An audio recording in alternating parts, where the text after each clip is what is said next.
নমস্কার বন্ধুরা, কেমন আছো সবাই? আশা করি সবাই ভালো আছো। তো বন্ধুরা, আমার একটু শরীরটা খারাপ, জ্বর জ্বর মতো, গলাটাও ধরে গিয়েছে। তো আজকে আমি একটা ওই বরবটি বাটার রেসিপি করে তোমাদেরকে দেখাবো। এটা কিন্তু একটা অনুরোধের ভিডিও। তো আমার একটা বোন সম্পর্কে হয়, সে হচ্ছে ফেসবুক বোন হয় আর কি, ফেসবুকেই আলাপ। তো সে একদিন জানতে চেয়েছে, দিদিভাই তুমি প্রায় দেখি বরবটি বাটার রেসিপি তুমি করে করে মানে রেসিপি ছবি দাও, তো একদিন একটু বরবটি বাটার রেসিপিটা তুমি করে দেখাবে? তো আমি বললাম ঠিক আছে, আমি এবার যখন বরবটি বাটার রেসিপি করব তোমাকে আমি করে দেখাবো। তো আজকে সেই এটা একটা অনুরোধের ভিডিও বলতে পারো, তো সেই তার উদ্দেশ্যেই কিন্তু আমি আজকের এটা করেছি, এই যে বরবটি বাটার রেসিপি।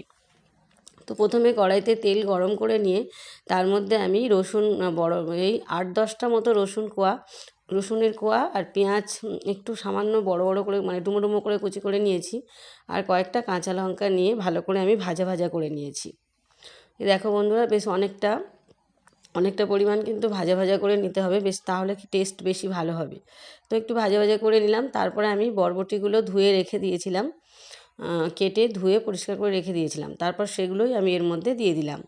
দিয়ে ভালো করে এবার বরবটিটাকে আমি এর সাথে হালকা করে ভেজে নেব। ওই যে রসুন পেঁয়াজ কুচি আর ওই যে কাঁচা লঙ্কা একটু ভালো করে একসাথে ভেজে নেব।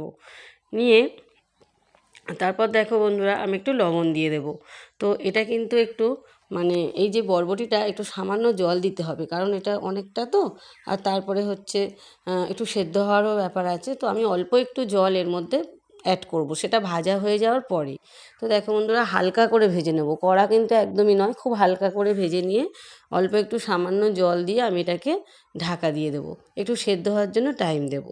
তো বন্ধুরা, এই বরবটি বাটা খেতে কিন্তু দুর্দান্ত লাগে। আমি নিজেই চচ্চড়িতে বরবটি দিলে আমার খুব একটা পছন্দ হতো না, বরবটিটা আমি খুব একটা পছন্দ করতাম না। কোনো মাছের ঝোলে বা চচ্চড়িতে দিলে আমার খুব একটা পছন্দ হতো না। তো তখন আমি ভেবে দেখলাম কী করা যায়, তাহলে ঠিক আছে, এটা বাটাই করি। তো যখন বাটা করতে লাগলাম তখন এত সুন্দর খেতে লেগেছে যে কি বলবো।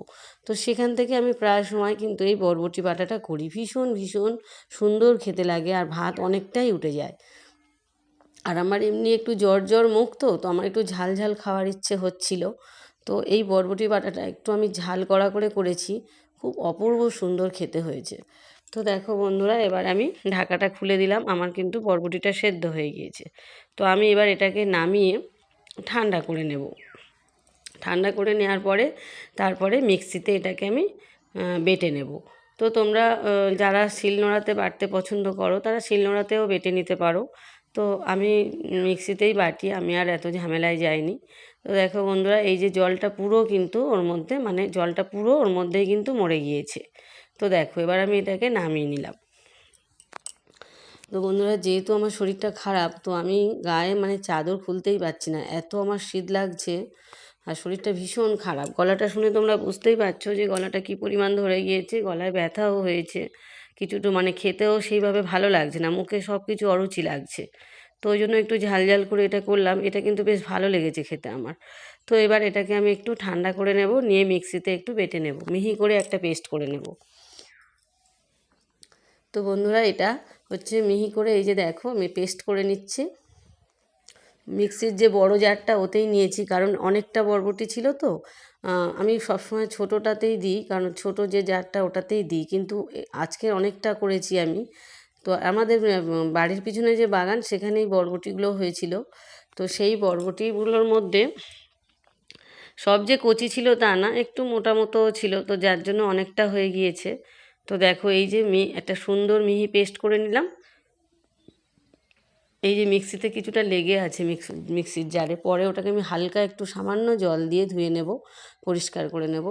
আর এই যে দেখো, আমি এবার শুকনো লঙ্কা কালো জিরে রেডি করে রেখেছি, আর এই যে ছোটো ডেকচি বাটিটায় আমি পেস্টটাকে ঢেলে রেখেছি, বরবটি বাটার পেস্টটাকে ঢেলে রেখেছি। এবার আমি লোহার কড়াই নিয়েছি, তোমরা চাইলে ননস্টিকি কড়াও নিতে পারো বা এমনি অ্যালুমিনিয়ামের কড়াও নিতে পারো। আমি ভাজাভুজিগুলো একটু লোহার কড়াই পছন্দ করি, তো সেই জন্য লোহার কড়াই নিয়েছি। তো একজন আমাকে কমেন্ট করে লিখেছিল লোহার কড়াই কালো, ওতে তরকারি নাকি খুব নোংরা লাগে এরকম বলেছিল, কিন্তু না, ব্যাপারটা কিন্তু তা না। লোহার কড়া পরিষ্কার করে মেজে নিয়ে ভালো করে মুছে রেখে দিলে তারপরে কিন্তু কোনো নোংরা লাগে না, আর তার মধ্যে ভাজাভুজি করলে ভীষণ সুন্দর খেতে লাগে। আর লোহার কড়াই খাওয়া কিন্তু খুব উপকার আছে, সেটা কিন্তু অনেকেই জানে না। আগেকার মানুষরা কিন্তু বলতেন যে লোহার কড়াইতে খাওয়া কিন্তু একটা খুব উপকার হয়।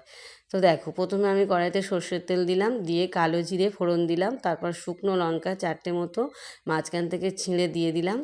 দিয়ে ওটা যখনই ফ্রাই হয়ে গেল তখনই আমি এই যে বাটাটা দিয়ে দিলাম, বরবটি বাটাটা এর মধ্যে অ্যাড করে দিলাম।